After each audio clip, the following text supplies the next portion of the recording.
Hello and welcome back to A Few Bits of News, where we go over a few bits of news from the gaming industry and the surrounding area around it. I'm TB Sliver and today we're going to go through a few bits of news, so let's get into it. The latest league in grinding gear games, Path of Exile, started last Friday, but not to everyone's expectations.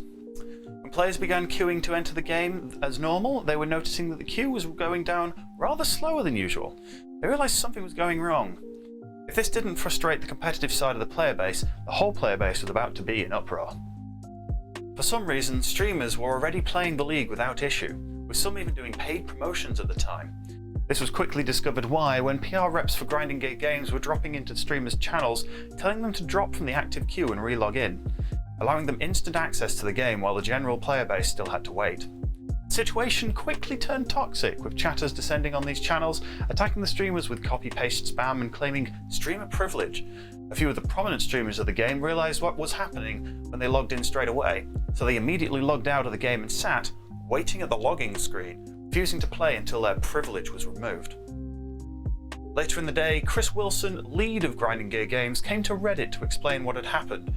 Normally between leagues, accounts are migrated from the last league to standard, and most of the time this is done when the player either logs in between leagues or automatically in the background. However, due to human error, the automatic process wasn't set up, leading to the game trying to do this on the fly, with 145,000 players trying to log in at once.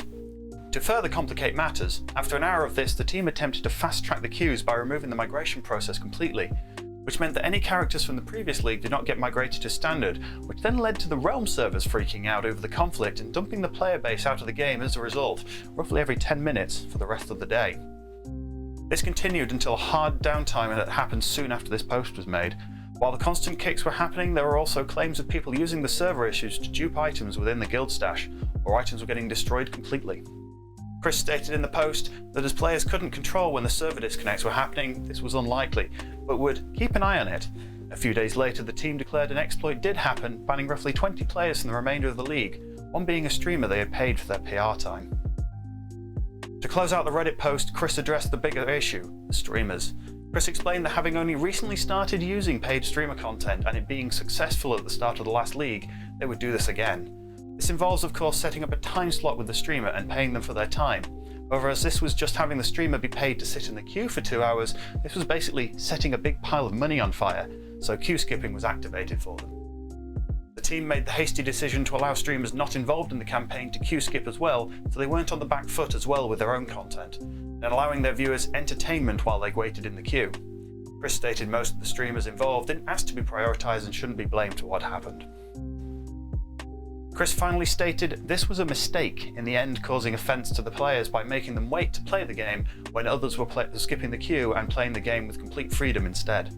Considering Grinding Gear Games makes a point of each league starting as a fair playing field, it's betrayed that fact. That in mind, Chris stated in the future, no streamer would be given the option to queue skip over the player base, and modify any future marketing campaigns to factor in contingencies to better handle server issues. If things weren't bad enough for the team at Grinding Gear Games, a post appeared on the legal advice Reddit by a user EOE Legal Throwaway 00, citing they had been banned unfairly from Path of Exile due to automation macro usage. Normally this would be another one of those posts if it wasn't for one thing: banned player was disabled. The poster continued to claim that the macro was required as they couldn't use one hand and missing fingers on another after an accident, was seeing if they needed a lawyer to recoup the hundreds of dollars spent on the account. So without the macro, the player could no longer physically play the game. Of course, this post ran out on Twitter by supportive community members asking Grinding Gear Games to look into this, notably by Stephen Sofon, COO of Able Games, the charity for disabled gamers. Other media outlets also picked this up and ran with it, all while Grinding Gear Games continued to look into this, but failed to find the account in question, stating to press outlets the ban wasn't in line with their current policies. However, only after gaining traction the truth was revealed by the original poster. It was all faked. A lengthy second post was made by the original poster. Not only did it turn out the whole setup was designed by an educator, but they used this as a demonstration to their class on how easy it is to manipulate public opinion and discourse through social media. They continue on with their "I'm sorry you got upset" post by stating gaming was chosen as it was familiar to their class and was a harmless area compared to something like politics. The legal advice Reddit was chosen simply because if anyone had tried to call the poster out on the subject, it would be deleted as, according to that Reddit's rules, only advice could be posted after the fact.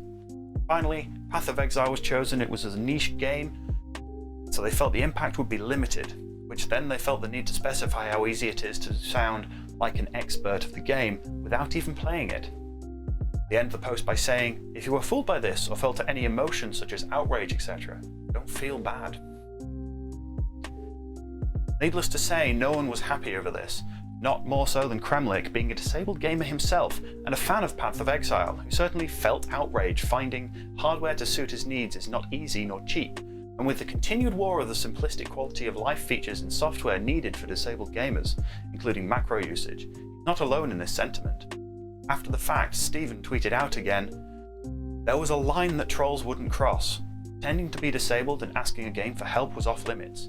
Even jerks knew that was too far. And while I knew the day would come when someone would finally cross the line, I can't express the amount of disgust and anger I feel. Pretending to be a disabled gamer to harass a company is the lowest of low.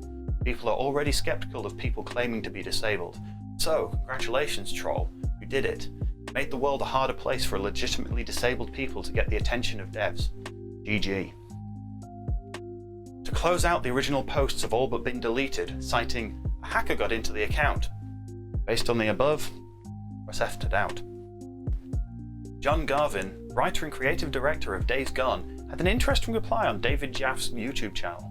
When questioned about if the game being on PlayStation's Plus service had gained new interest, I quote, "If you love a game, buy it at full price. I can't tell you how many times I've seen gamers say, 'Yeah, I got that on sale. I got it through PS Plus, whatever.'" His rant continues on, blaming piracy as one of the reasons for his stance. Another game of his, Siphon Filter Dark Mirror on PSP, in which he claims a torrent site had 200,000 copies downloaded, taking money from his pocket. Also, in the interview, he puts forward that if people had bought Days Gone at full price at launch, then the game may have matched the sales of God of War, sparking interest by Sony for a sequel, but at this time, Sony has no interest in doing. The internet, being as it is, responded in kind, itself saying Days Gone was not a proven IP like God of War, and also the game wasn't exactly flawless at launch, with early impressions of the main character being off-putting. Not only that, but people stated a demo may have helped, much to the success of Outriders. It was only until later, once the game had been played and patched, that the full picture was shown and interest started to grow.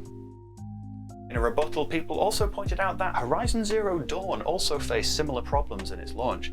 Not only that, but also launched around the same time as Nintendo's mammoth of a game, Zelda Breath of the Wild. Horizon is getting its sequel, Forbidden West, later this year. Days Gone is due out for PC on May 18th, and the fanbase has already started to push for a follow-up with community-wide petitions to Sony. Perhaps the days have not fully gone for this series. And now we come back into the news section, a few more bits of news. First up, Sony. Back in March, Sony announced that it will be closing the PS3, PSP and PS Vita online storefronts. This caused upset to many people, most notably game historians trying to preserve gaming history. This week, Sony has reversed their decision partly by extending the PS3 and PS Vita store operations into the future. However, the PSP storefront will still be closing on July 2nd. If you remember that time Microsoft attempted to nearly double the price of Xbox Live, well, part of their U-turn was announced that free-to-play titles will no longer require Xbox Live Gold to access. As of Wednesday, this came into effect in a blog post with over 50 titles unlocked, including Warframe, Fortnite, Destiny 2, Path of Exile, and Dauntless. It seems Outriders and the team at People Can Fly just can't seem to leave our news cycle. This time it's furthering the good news about fixing the major bug of the game, wiping out a player's inventory completely. The dev team in their Reddit update have stated that God roll items can already be restored. In some cases, the items restored from the bug may actually be better than the state the player lost it. Sounds like a longer and more stressful version of Zelda's Fairy Fountain. Apex Legends is already starting to roll out details of its next season titled Legacy, introducing the player base to its new playable character, Kairi Valkyrie Imahara.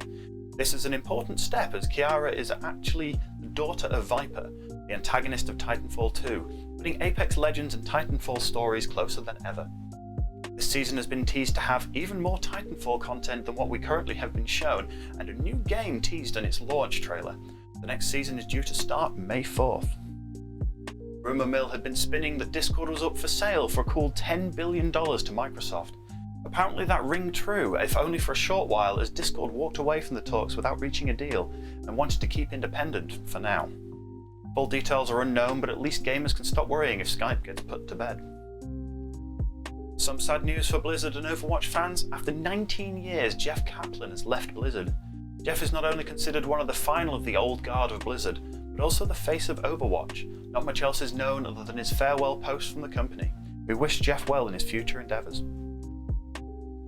And now we have new releases for this next week. We have upcoming Total War Rome Remastered, available on PC on April the 29th. We have Returnal coming out on the PS5 on April 30th. Pokemon Snap is now going to be available on Switch on April 30th.